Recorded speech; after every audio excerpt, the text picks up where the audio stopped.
Yo, what is going on everyone? Thank you for joining me for another manga chapter review. And in today's video, we're going to be going ahead and taking a look at the brand new chapter of Jujutsu Kaisen, part 12 of the divisive battle in the uninhibited, demon-infested Shinjuku. And before we go ahead and jump into the video, guys, I want to go ahead and say thank you guys so much for all the support on my previous video. Last video was my first video back in quite some time. I believe it's been around 5 months since I uploaded a video, but I did not expect for you guys to show that amount of support. So I just want to go ahead and say thank you guys so much for checking out the video, for tapping in on the YouTube channel. It means a lot to me greatly. I really didn't think I was going to be able to get that many views or that much support on that video, but we got a lot of good discussions going in the comment section. As always, I love reading and interacting with your guys' comments. You guys come up with some crazy thoughts and theories for these chapters, and I absolutely love it. But yeah, guys, if you guys are new to the YouTube channel and like anime and manga related style content such as this, please consider going ahead and sticking around and subscribing if you like what you see, or if you like the video, go ahead and drop a like and let me know what you thought of the chapter as well as my video down in the comment section below. That way we can get some interesting theories and thoughts on what happens in this chapter. But without spoiling too much, this chapter is absolutely peak, and let's go ahead and dive straight into the chapter. Continuing onward from the previous chapter, Gojo finds himself at a disadvantageous position against Sukuna and his Shikigami. With everyone continuing to look onward at the battle, Yuta decides enough is enough and tells everyone, "I'm going too." Kashimo and others telling Yuta that his decision would be drastic for the outcome of the battle, both Kashimo and Maki making remarks on how they also want in on the battle. Higuruma and Meimei telling them that the conditions of battle vary depending on the side, with Gojo only needing to simply defeat Sukuna, as where Sukuna, if defeats Gojo, this would then open the floodgates for him to fight all of the remaining sorcerers. Hikari also reminding them of Kenjaku, he tells them that he has more than likely an ace up his sleeve to deal with them in that instance. With Kenjaku as well as other monsters such as Urame to factor in, jumping in haphazardly would only worsen their situation. With them finally discouraging any interferences into the battle, we transition back to the destined battle between the strongest Gojo and Sukuna and his Shikigami. As the battle intensifies, their venue of choice spills back over into outside, with both Agito and Maoraga trying to overpower Gojo. Gojo being able to keep up with the two's attacks, he notices that Agito has inherited the powers of the Great Serpent, Morning Tiger, and Tranquil Deer. Seeing as the Tranquil Deer's powers help the Shikigami regenerate any damage he sustains, he notices that neither have adapted to the Limitless technique yet, so he sees this opportunity to take out both of them. Putting an end to Gojo's plans, Maoraga continues the battle by attempting to slice Gojo, but Gojo, being the GOAT of course, easily avoids any and all attacks by Maoraga and focuses on Agito.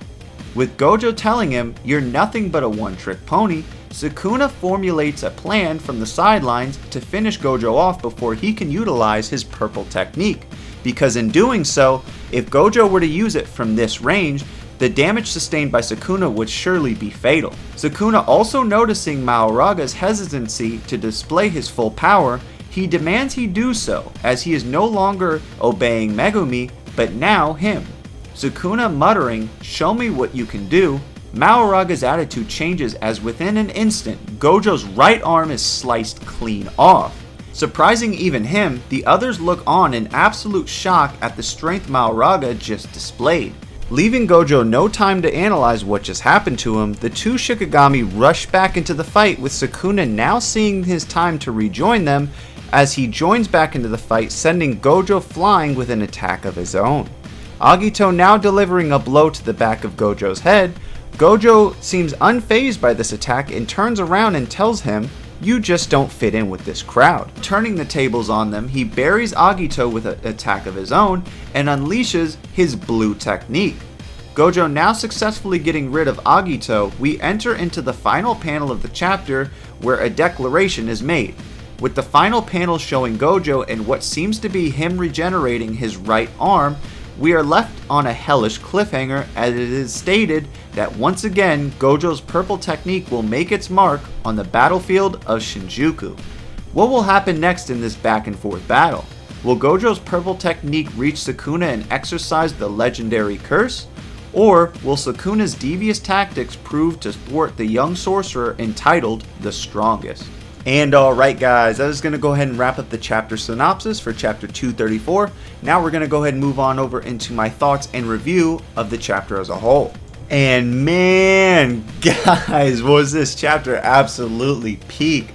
I mean, guys, like, do we really have to do this every single week? I mean, like, come on now, guys. Like, you guys know this, like, this battle, like, ever since it started has just been absolutely crazy. I mean,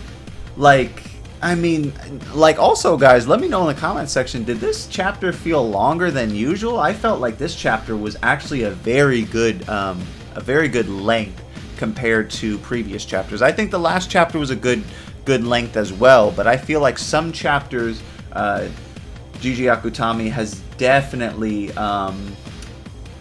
gave us a little less. I mean, it was still quality, but it wasn't a lot of in the quantity. But this chapter, I felt so vindicated after I read it, right? Because I read it like 2-3 times. I read it when it first came out, and then I read it before also doing the video. So, I mean, like, let's just go ahead and dive in, guys. Like, let's just start from the beginning of the chapter. I mean, Yuta wanting to interfere in the battle with Gojo and Sukuna. I mean, that's crazy. I mean, like, you know, imagine if, like, they all jumped into the battle, right? Like, you know, like Gojo was on the verge of defeat and then they all just like go in there to beat Sukuna's ass. I mean, that would actually be so dope. But like they also said, I feel like Kenjaku, like, you know, he has like a contingency plan in case that happens. Like, oh, okay, they interfered, so I'm gonna unleash like a crap ton of like curses, special grade curses, to go ahead and deal with them. So I mean, this, like, you know, I personally feel like I believe I saw somebody say on Twitter that they believe that Nobara may return during the battle. But then I also was talking to somebody and they were like, oh, I don't think Nobara's going to return. The demand for her, like, there would be no hype. And it's like, I was looking at it like, what are you talking about? The hype for Nobara's return would be absolutely insane. I mean, yeah, it's, you know, a lot of people, I mean, it's in the back of a lot of people's minds, like, you know, hey, where is Nobara? Like, it's been over 100 chapters since we've seen her, right? Like, it's definitely over 100 chapters, but I think Nobara's return would definitely be a great thing, because I think they could very easily do like a similar sort of Maki style design for her, especially considering like she got part of her face blown off by Mahito in the Shibuya incident arc. So I mean, I personally don't think Nobara's dead, and I don't think she's not gonna ever return. But I'm still very curious how Gigi Akutami would definitely reintroduce her. It definitely would be, I think it would be a little odd to just like kind of throw her in like in the middle of the battle, but it also, you know, if done correctly, could be pretty hype. But I mean, I'm just like so like invested in this fight. Like Gojo getting caught off guard by Maoraga and getting his arm cut off. This man just sat there and was like, fine, you know, take my arm. Like, I don't care. Like, I'll just, and then like Sukuna jumping in when he thinks he has an advantage against him.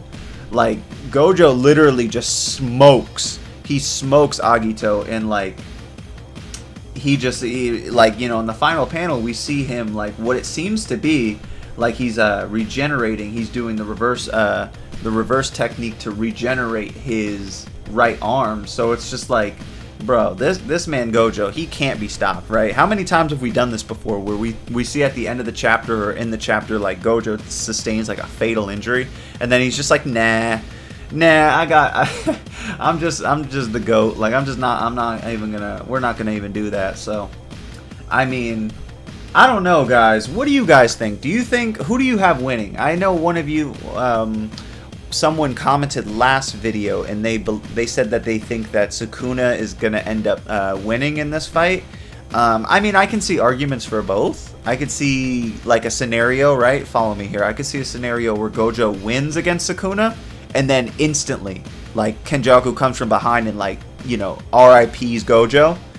Or I can see a scenario where Sukuna wins, and then that further adds to Yuji's conviction to exercising Sukuna, because, you know, it does make sense that Yuji be the one to exercise Sukuna, because it's like that's literally how this started. I mean, if you don't count Jujutsu Kaisen 0, but this is literally how it started. But I don't know, guys. That's pretty much it for me. Overall, I'm gonna give the chapter a solid. How do we normally do this? Out of 10, I'm gonna give it a 12. You know, 12 just because, one, because Gojo was in it, and two, because he regenerated his arm. But no, in all seriousness, guys, this chapter was really awesome. But let me know what you guys thought of the video and the chapter as a whole. What did you guys think of the fight? What are you guys thinking of the fight? Always leave your comments in the comment section below.